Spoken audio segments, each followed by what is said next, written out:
안녕하세요. 책 읽기 좋은 날입니다. 오늘 소개할 책은 인생의 모든 답은 내 안에 있다. 자기 신뢰. 지은이는 랄프 알도 에머슨, 옮긴이는 이종인, 발행은 현대지성입니다. 니체가 말한 초인의 사상적 뿌리이자 미국의 개처, 독립정신의 초석이 된 에머슨의 책인데요. 버락 오바마는 허먼 멜빌의 모비딕과 함께 자기 신뢰를 즐겨 읽는다고 말했고, 니체는 여행길에 항상 에머슨의 책을 가지고 다니며 자기 신뢰를 읽고 차라투스트라는 이렇게 말했다를 구상했다고 합니다. 마이클 잭슨은 에머슨의 사상을 노래에 녹여내 표현했고, 월든의 저자 헨리 데이비드 소로는 에머슨의 제자이자 사상적 동지였습니다. 이렇듯 에머슨의 자기 신뢰는 수많은 사상가, 작가, 그리고 예술가들에게 영감을 준 책입니다. 에머슨의 사상은 초월주의로 유명한데요. 이 사상이 가장 잘 담긴 에세이가 바로 이 책, 자기 신뢰입니다. 이 책에는 에머슨의 에세이 3편이 실려 있는데요. 자기 신뢰와 운명, 개혁하는 인간입니다. 운명은 에머슨에 져서 인생의 처서에 첫 번째로 실려 있을 정도로 대표적인 문장이고요. 마지막 에세이 개혁하는 인간은 유출 혹은 진화의 개념에 따라 인간은 한없이 향상하는 쪽으로 자신을 개혁해야 한다고 주장하는 글로서 현대지성에서 국내 최초로 번역 소개되었습니다. 영혼과 자연의 조화로운 관계를 통하여 운명의 이치를 깨닫고 더 나아가 물질주의에 갇혀있는 정신을 회복시키는 것, 이것이 저자의 일관된 주제입니다. 소크라테스가 너 자신을 알라고 했다면 에머슨은 너 자신을 믿으라 라고 역설함으로써 현대적 정신의 새로운 장을 열었던 것입니다. 자, 그럼 지금부터 잠시 책 속으로 들어가 보겠습니다. 오늘도 책 읽기 좋은 날과 함께 즐거운 시간 되세요. 구독, 좋아요, 알림 설정은 사랑입니다.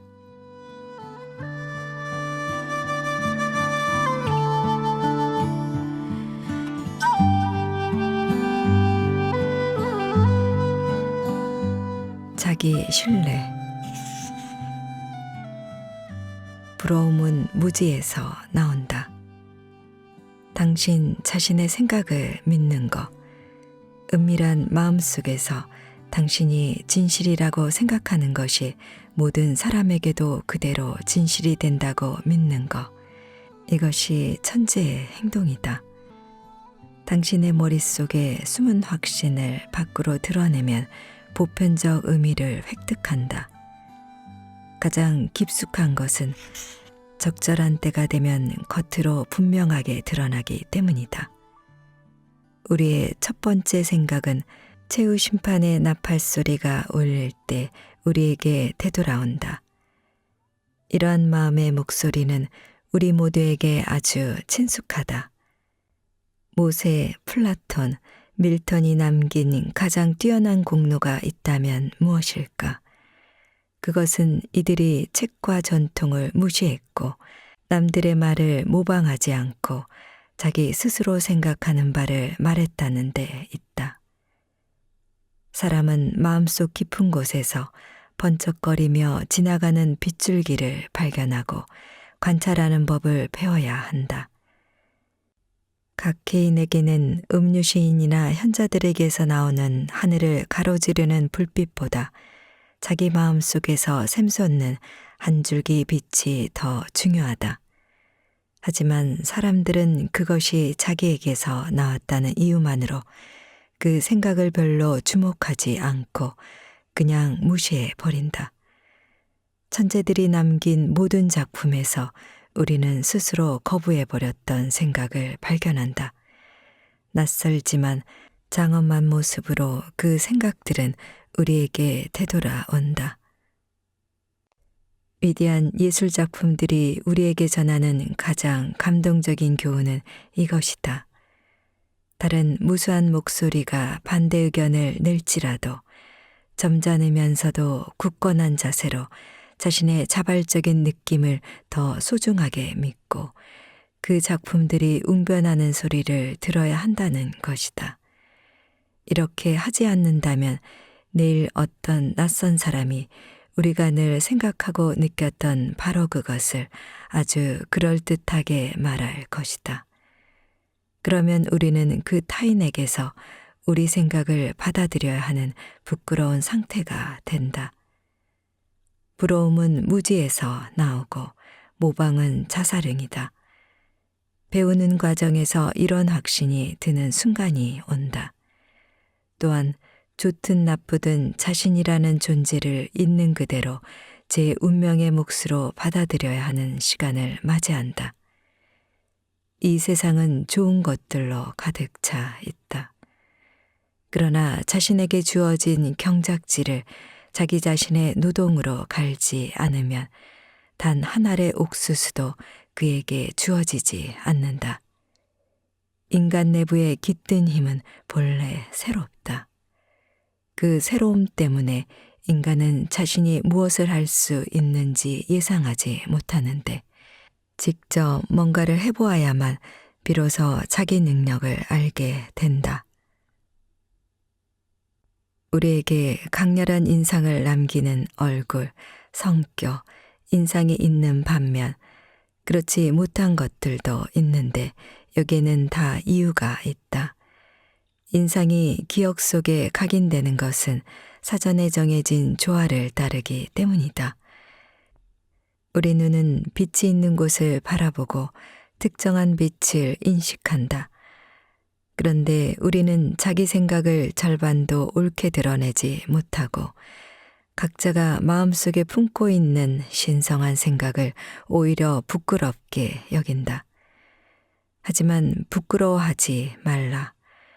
그 신성한 생각은 자기 형편에 알맞고 확실히 좋은 결과를 가져올 것이기에 충실하게 밖으로 표현해야 마땅하다. 신은 겁쟁이가 그분의 역사를 드러내도록 두지 않는다. 인간은 자기 일에 온 정성을 다하고 최선의 노력을 기울일 때 비로소 위로를 느끼고 즐거움을 얻는다. 하지만 그런 정성과 노력이 없는 말이나 행동은 그에게 마음의 평화를 안겨주지 않는다. 그것은 건져낼 능력이 없는 구원일 뿐이다. 건성으로 하는 그런 언행으로는 버림만 받을 뿐이며 아무런 친구도 창의성도 희망도 건질 수 없다. 자기 자신을 믿어라. 자기 자신을 믿어라. 모든 사람의 가슴은 이 철칙에 따라 반응해야 한다.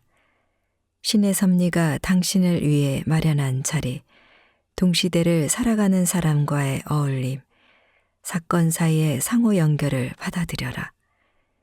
위대한 사람들은 언제나 그렇게 해왔다.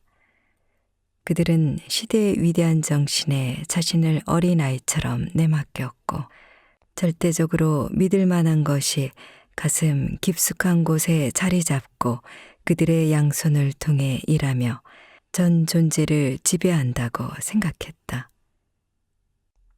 우리는 이제 어른이므로 가장 고결한 마음 속에서 이와 동일한 초월적 운명을 받아들여야 한다.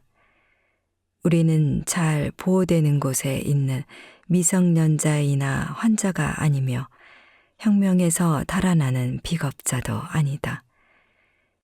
우리는 전지전능한 분의 노력에 복종하며 혼란과 어둠을 향해 거침없이 나아가는 안내자, 구원자, 시혜자가 되어야 한다. 자연은 우리에게 이 얼마나 아름다운 신탁을 남겨 놓았는지, 자연은 어린아이, 갓난아이, 심지어 짐승의 얼굴과 행동이라는 텍스트에 그것을 써놓았다. 어린아이, 갓난아이, 짐승에게는 나누어지고 반발하는 마음, 감정에 대한 불신이 없다. 그런 것은 자기 목적과 다르게 힘과 수단을 사용할 수 있다고 여기고 손익을 따져보는 데서 나오기 때문이다. 그들의 마음은 분열되지 않아 온전하고 그들의 눈은 아직 이런 계산에 지배되지 않아 순수하다. 그리하여 우리는 그들의 눈을 들여다볼 때 당황한다. 요한은 누구에게도 복종하지 않으며 오히려 모든 것이 그에게 복종한다. 그래서 그 아이를 어르고 달래다가 어른 4-5명은 어린아이가 된다. 또한 하나님은 소년과 청년과 어른에게도 각 단계에 맞추어 어린아이에 못지않은 힘과 매력을 부여하여 멋지고 우아한 존재가 되게 했으며 어린아이의 정신이 그들 안에서 자기 주장을 하며 나설 때는 그러한 정신적 요구를 거부하지 못하도록 했다. 어린아이가 당신과 나에게 말을 못한다고 해서 힘이 없다고 생각하지는 마라. 들어보라. 옆방에서 그의 목소리가 아주 분명하고 뚜렷하게 들려온다. 그 아이는 자신의 동시대인에게 말하는 방법을 알고 있다. 수줍어하는 아이든 대담한 아이든 그 아이는 어른을 아주 불필요한 존재로 만드는 법을 안다. 소년들은 무심하다. 저녁 식사가 확실히 나온다고 생각하고 마치 자신이 영주나 되는 것처럼 남들 비위를 맞추는 말을 경멸한다. 이런 건전한 태도가 바로 인간 본성의 진면목이다. 거실에 나와 있는 소녀는 비유적으로 말하자면 극장의 피트와 같은 존재다. 그는 독립적이고 무책임하며 곁을 지나는 사람과 사물을 곁눈질로 쳐다본다. 그러면서 소년 특유의 재빠르고 개괄적인 방식으로 사람들의 장단점에 대하여 좋고 나쁘고 흥미롭고 어리석고 멋지고 골치 아프다 등으로 판결을 내린다. 결과에 얽매이는 법이 없고 이해관계 따위도 신경 쓰지 않는다. 아이는 독립적으로 진정 올바른 판결을 내린다. 당신이 소년의 비위를 맞춰야지 그가 당신에게 구애하는 법은 없다. 이에 비해 어른은 자신의 의식이라는 감옥에 갇혀 있다. 그가 어떤 발랄한 말이나 행동을 하는 순간 그는 어느 한편을 지지하는 사람이 되어 수백 명에게 동정을 받거나 증오의 대상이 된다. 이제 그는 사람들의 감정을 의식적으로 참고하지 않을 수 없다. 이제 이것을 잊어버릴 방법은 없다. 그렇게만 된다면 다시 중립으로 돌아갈 수 있을 텐데 하며 아쉬워한다. 이런 눈치 보기를 일절 거부할 수 있는 사람, 주변 사람이나 사물을 일단 관찰했으면 그 다음에는 눈치 보지 않고 편견을 갖지 않고 뇌물로 마음을 취할 수 없으며 두려움 없는 솔직함으로 자기 의견을 말할 수 있는 사람, 이런 사람은 언제나 강적이 된다. 이런 사람이 주변에서 벌어지는 일에 의견을 내놓으면 사적인 게 아니라 필요에 따른 의견임을 알기에 사람들 귀에 쏙쏙 들어가 박히고 그들은 두려운 존재가 된다.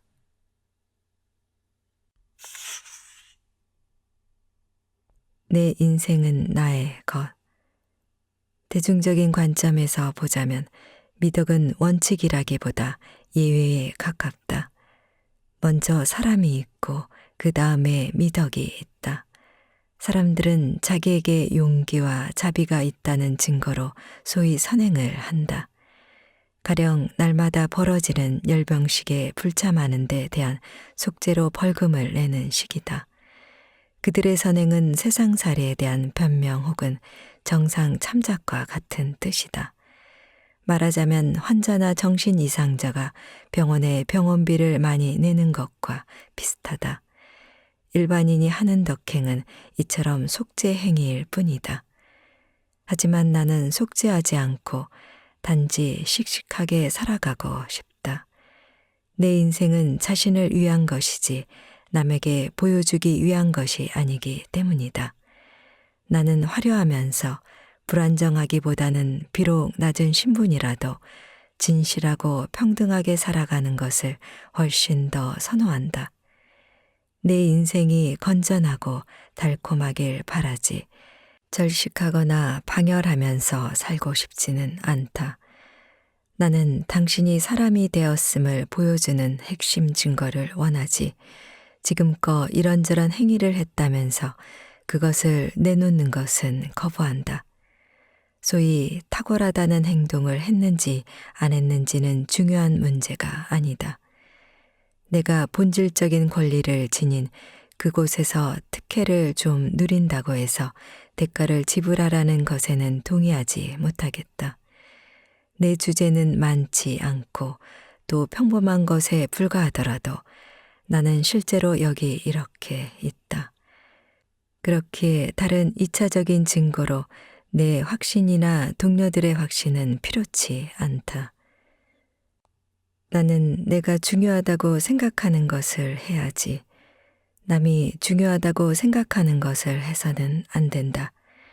이 원칙은 실제 생활이나 정신생활에서 지키기가 아주 어려운 것이지만 동시에 위대함과 평범함을 구분하는 결정적 지표가 된다.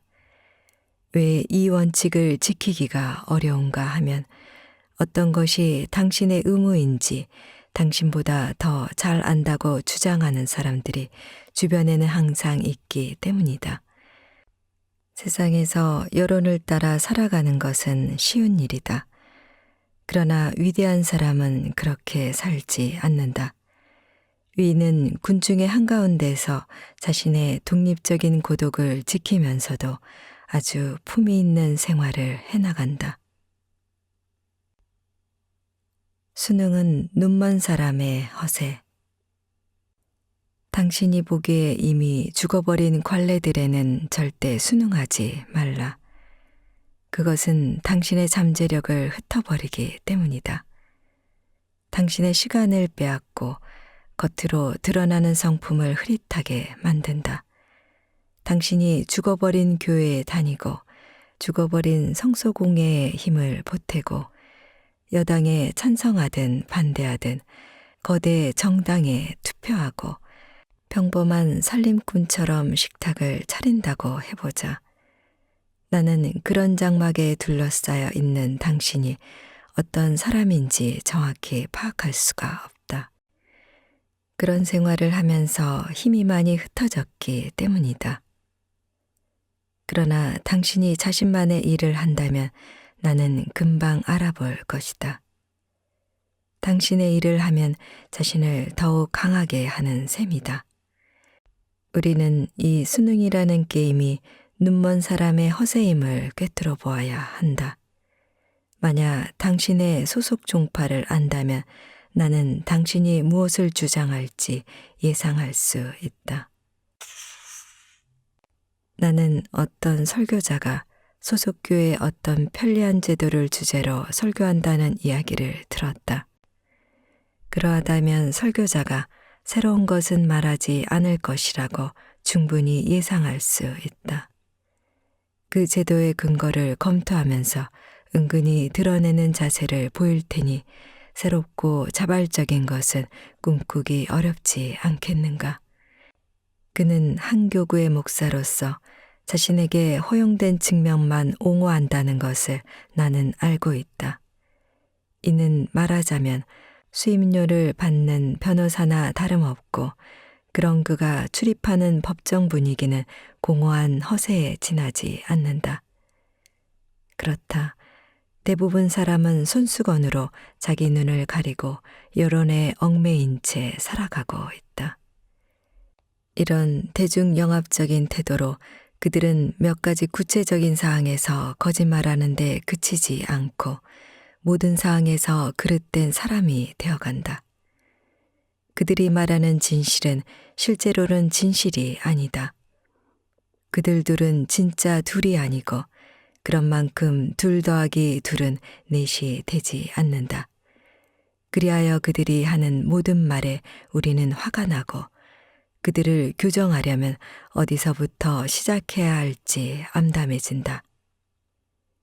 이러는 사이 자연은 우리가 고수하는 당파의 제수복을 재빨리 준비한다. 사회 속에서 활동하는 우리는 천편일률적인 얼굴과 자세로 서서히 저 바보 같은 맥 빠진 표정을 짓는다. 이것은 특히 굴욕스러운 체험으로 전반적인 역사에서도 꼭 등장한다. 나는 여기서 저 바보같이 칭찬만 해대는 얼굴에 대해 말하는 중이다. 우리가 불편함을 느끼는 모임에서 별로 재미도 없는 얘기에 대답할 때 억지로 짓는 표정이 그러하다. 자연스럽게 안면 근육이 퍼지면서 생기는 미소가 아니라 억압적 강요로 마지못해 떠올리는 미소로 얼굴 윤곽이 팽팽하게 긴장한 나머지 상대방에게는 불쾌한 느낌을 안긴다. 세상은 자기에게 순응하지 않는 사람에 대해 불쾌하게 반응함으로써 채찍질한다. 따라서 우리는 상대방의 시큰둥한 얼굴을 금방 알아채는 법을 배운다. 구경꾼들은 광장 내거리에서나 친구 집 응접실에서도 순응하지 않는 자를 흘끔흘끔 쳐다본다. 이런 혐오감이 경멸이나 저항에서 비롯된 것이라면 비순응자는 슬픈 표정을 지으며 집으로 돌아갈 것이다. 그러나 대중의 시큰둥한 얼굴은 그 상냥한 얼굴과 마찬가지로 바람 부는 대로 신문 보도에 따라 오간다. 그런데도 상원이나 대학의 불만보다 일반 대중의 불만이 훨씬 더 무시무시하게 느껴진다. 세상을 잘 아는 굳건한 사람이라면 교양인 계급의 분노를 견디기가 훨씬 쉽다. 그들의 분노는 절제되고 신중하며 또 여론에 취약함으로 노골적으로 분노를 터뜨리지 않는다.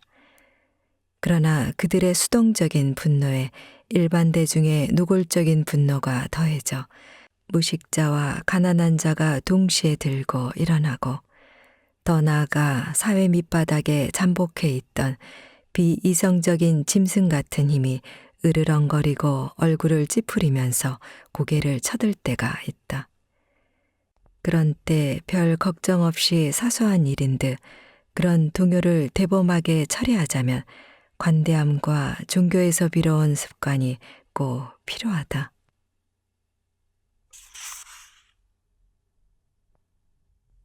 술 취한 사람의 우화. 사람들 사이에 잘 알려진 술 취한 사람 우화가 있다. 어떤 사람이 크게 취해 정신을 잃은 채 거리에 쓰러져 있다가 발견되어 공작의 집으로 실려갔다.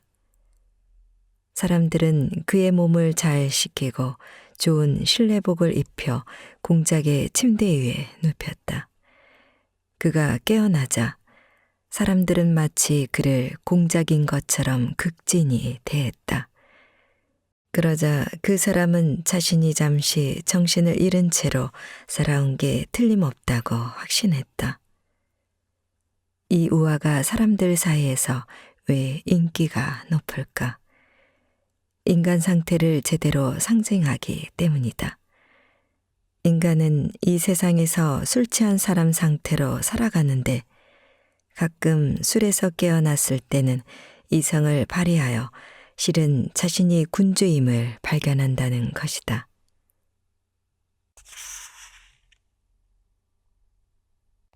운명.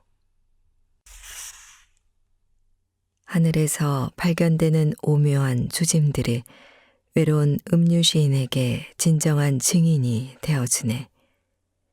새들은 날개의 전조를 얹고 와서 속임없는 노래를 부르네. 시인에게 알리면서 경고하는구나. 이러한 조짐이 있으니 시인은 필경사나 전령의 말을 경멸할 만하지. 그보다 더 큰 글자로 적힌 성스러운 암시가 있으니, 그리고 새벽에 그의 마음에는 다가오는 저녁의 그림자가 내려 앉는구나. 미리 내다본다는 것은 그런 오면 암시와 긴밀히 연결된 것이니 그리하여 말하는구나. 앞날을 내다보는 예지는 창조하는 천재와 같은 것이라고. 몇 년 전 어느 겨울에 벌어진 일이다. 당시 미국의 도시들은 시대정신이라는 사상을 논의하는데 몰두하고 있었다. 우연한 일치로 저명인사 너덟 명이 동시에 보스턴과 뉴욕 시민을 상대로 시대정신에 관한 강연을 했다. 그리고 같은 시즌에 런던에서 발간된 몇몇 저명한 팸플릿과 잡지에서도 그 주제가 아주 중요한 의제로 집중적으로 다루어졌다.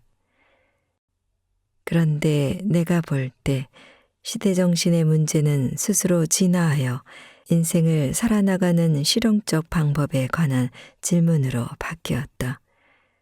즉, 어떻게 살아야 하는가의 문제가 된 것이다.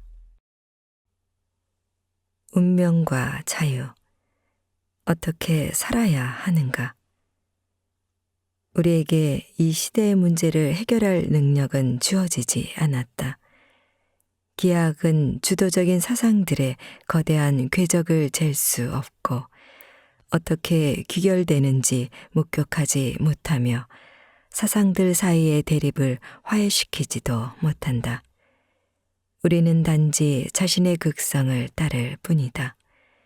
이 저항할 수 없는 명령을 따를 수밖에 없다면 깊이 생각하면서 나아가야 할 방향을 선택해야 한다. 소원을 이루기 위해 첫걸음을 내딛다 보면 우리는 꼼짝달싹할 수 없는 한계를 만난다.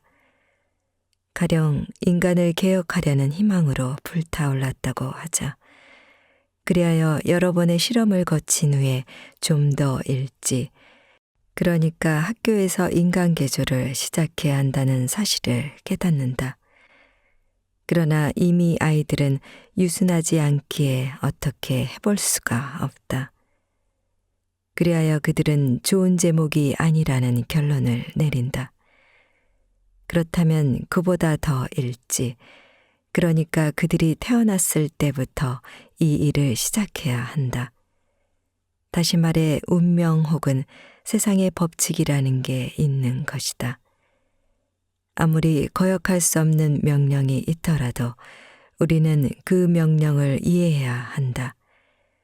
즉, 운명을 받아들여야 한다면 그에 못지않게 자유, 개인의 유의미함, 의무의 엄숙함, 성품의 힘 등을 인정해야 하는 것이다.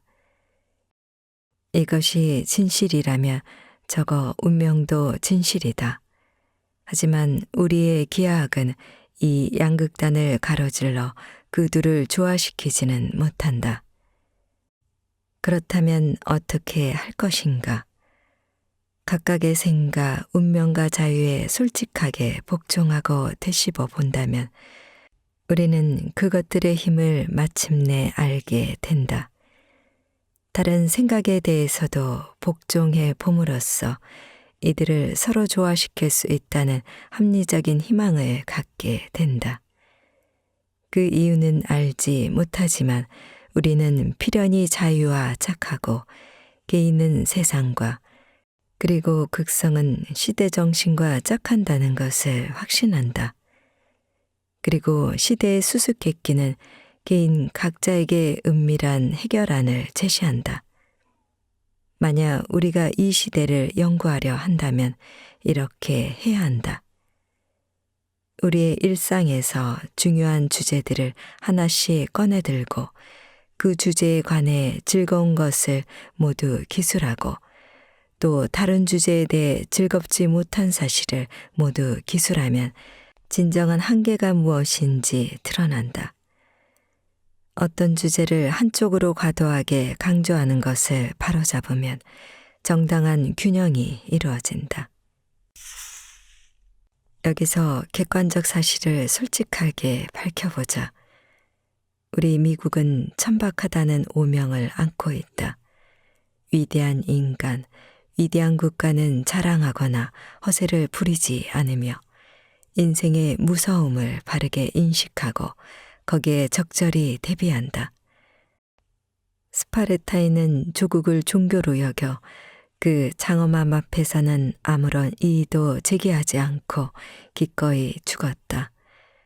트루크인은 세상에 태어나면 자기 운명이 새로 만든 잎사귀에 적혀 있다고 믿었고 그 덕분에 적의 칼 앞에서도 온전한 의지를 발휘하며 과감히 돌진했다. 그렇게 투르크인, 아랍인, 페르시아인은 미리 정해진 운명을 기꺼이 받아들인다. 정해진 날과 정해지지 않은 날, 이렇게 두 날에 당신의 무덤에서 도망치려 해봐야 소용없다네. 정해진 날이라면 어떤 약도 의사도 당신을 구하지 못해.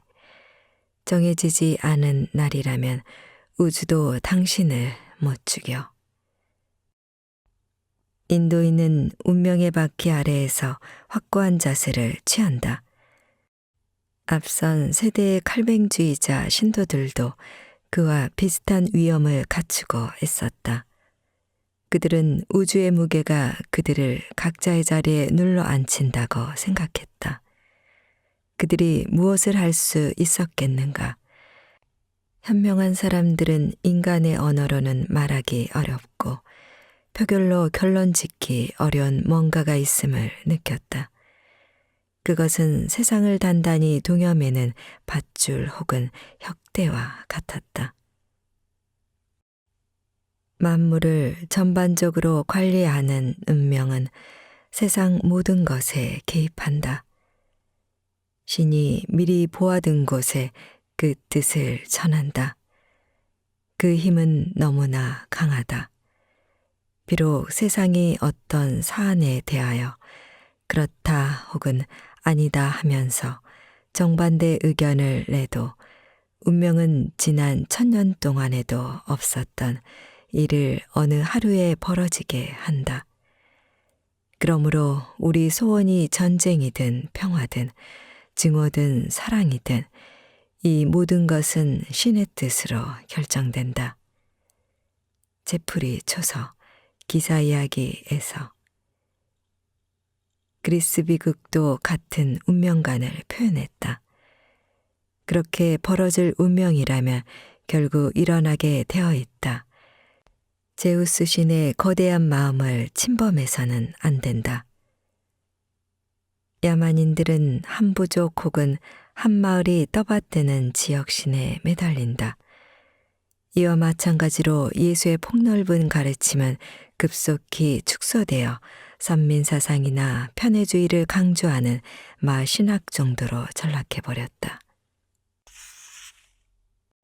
융 스틸링이나 로버트 헌팅턴 같은 친절한 사람들은 싸구려 섭리를 믿는다.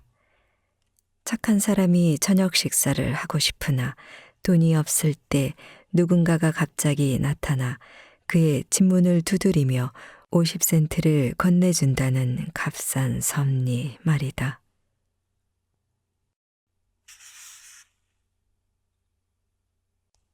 사랑은 개혁하는 힘. 우리의 애정이 이웃 동료들에게 흘러가게 합시다. 그것은 단 하루 만에라도 가장 위대한 혁명을 성취할 것입니다. 바람보다는 태양이 만든 제도 위에서 일하는 것이 더 좋습니다. 국가는 가난한 사람을 배려해야 하고 모든 목소리는 그를 대변해야 합니다. 지상에 태어나는 모든 아이가 스스로 자기 빵을 벌 수 있도록 공정한 기회가 주어져야 합니다. 우리의 재산관리법은 가난한 자를 쥐어짜는 것이 아니라 부자가 양보하는 것에서 출발해야 합니다.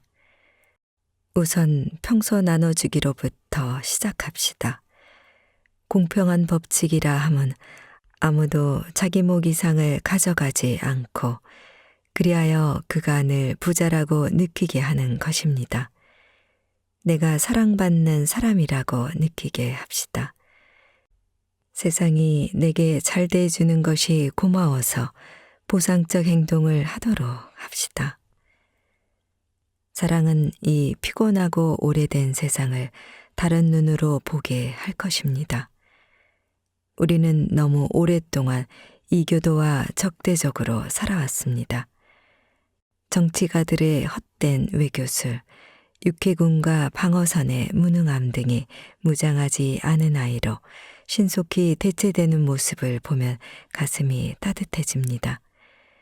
사랑은 헛된 외교술이 갈 수 없는 곳까지 깊숙이 침투하여 아주 은밀한 방식으로 무력이 성취할 수 없는 것을 달성합니다. 이것이 사랑의 지렛대, 도약대, 발전소입니다. 당신은 보지 못했습니까? 어느 가을날의 느지막한 오전, 숲속에서 꿈틀거리는 가녀린 곰팡이 혹은 버섯을 단단함이라고는 전혀 없는 식물, 너무 부드러워 걸쭉하고 흐물흐물하게 보이는 것, 그것이 총력을 다해 믿기 어려울 만큼 꾸준히 밀고 올라와서 마침내 설이 내린 땅을 뚫고 나와 사실상 그 머리로 단단한 지표를 들어 올리는 것입니다. 이것이 부드러운 친절함의 힘을 보여주는 상징입니다. 인간 사회, 커다란 이해관계가 있는 곳에 이런 원칙을 적용하는 미덕은 이제 사라졌거나 잊혀졌습니다. 역사에서 한두 번 아주 탁월한 사례가 발생하여 획기적인 성공을 거두었습니다. 이 거대하고 웃자라고 죽어버린 기독교 세계는 아직도 인류를 사랑한 사람들의 이름을 생생하게 간직하고 있습니다. 그러나 언젠가 모든 사람이 사랑하는 사람이 될 것입니다. 그리하여 모든 재앙은 보편적 햇볕 속에서 녹아버릴 것입니다. 삶을 향상하기 위한 희생. 지금까지 말해온 개혁하는 인간의 추상화에 한 가지 특징을 추가해도 되겠습니까? 정신적인 세계와 현실적인 세계 사이에서 중재하려는 자는 앞을 멀리 내다보는 신중함을 갖추어야 합니다. 한 아랍 시인은 그의 영웅을 이렇게 묘사합니다. 그는 겨울날의 햇볕이었고 한여름에는 시원한 그늘이었네. 자신은 물론이요 남을 도우려고 하는 사람은 충동적으로 불규칙하게 미덕을 실천하는 사람이 아니라 절제하고 한결같고 불변하는 사람이어야 합니다. 역사를 살펴보면 세상을 축복하기 위하여 여기저기에서 그런 인물이 나타납니다. 이런 사람들은 자기 본성의 중심을 잡아주는 특성이 있습니다. 비유적으로 말하자면 제분기의 속도 조절 바퀴 같은 특성을 지녔지요. 이 바퀴는 다른 바퀴의 골고루 힘이 돌아가게 하고 불공평하게 어느 한쪽으로 힘이 몰려 갑작스럽게 감당 못할 충격을 받지 않게 합니다. 즐거움이 어느 한순간에 집중되어 위험 가득한 항홀이 되고 그 다음에는 반작용이 오는 것보다는 일정한 힘을 유지하면서 온종일 널리 퍼져 있는 것이 더 좋습니다. 인간으로서는 최고의 경지라 할 수 있는 숭고한 진중함도 있습니다. 아주 먼 미래를 확신하면서 지금까지 나타난 것보다 앞으로 오게 될 것을 더 확신하면서 현재 이 순간을 온 생애를 위해 뒤로 미루는 것입니다. 재주를 뒤로 미루어 천재가 되고 특별한 결과를 미루어 인품으로 새겨지기까지 하는 것입니다. 상인이 자기 자본을 늘리기 위해 소득으로 들어온 돈에서 기꺼이 따로 떼어 놓듯이 위대한 사람은 자신의 삶을 높은 곳으로 고양시키기 위하여 특별한 힘과 재주를 이 순간 기꺼이 잃어버리려 합니다. 정신세계로 들어가 정신적 감각을 활짝 열어젖힌 사람은 더 큰 희생을 감내하려 합니다. 그들 특유의 재주를 내려놓고 현재의 성공을 가져오는 가장 좋은 수단과 기량을 포기하고 권력과 명예도 벗어던집니다. 이런 모든 것을 다 뒤로하고 신성과의 합의를 위한 저 채워지지 않는 목마름을 죽이려고 과감히 앞으로 나섭니다. 이러한 희생에 더 순수한 명예와 더 큰 힘이 보상으로 돌아옵니다. 그것은 우리의 수확을 씨앗으로 바꾸는 것입니다. 농부가 땅속에 가장 좋은 곡식에 이삭을 심듯이 우리가 인류의 삶을 위해 희생하는 시간이 올 것입니다.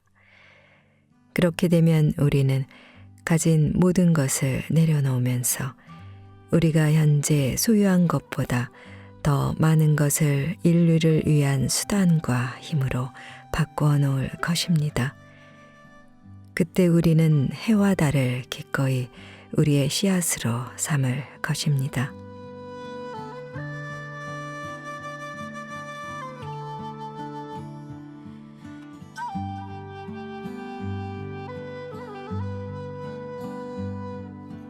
책 읽기 좋은 날 오늘은 인생의 모든 답은 내 안에 있다.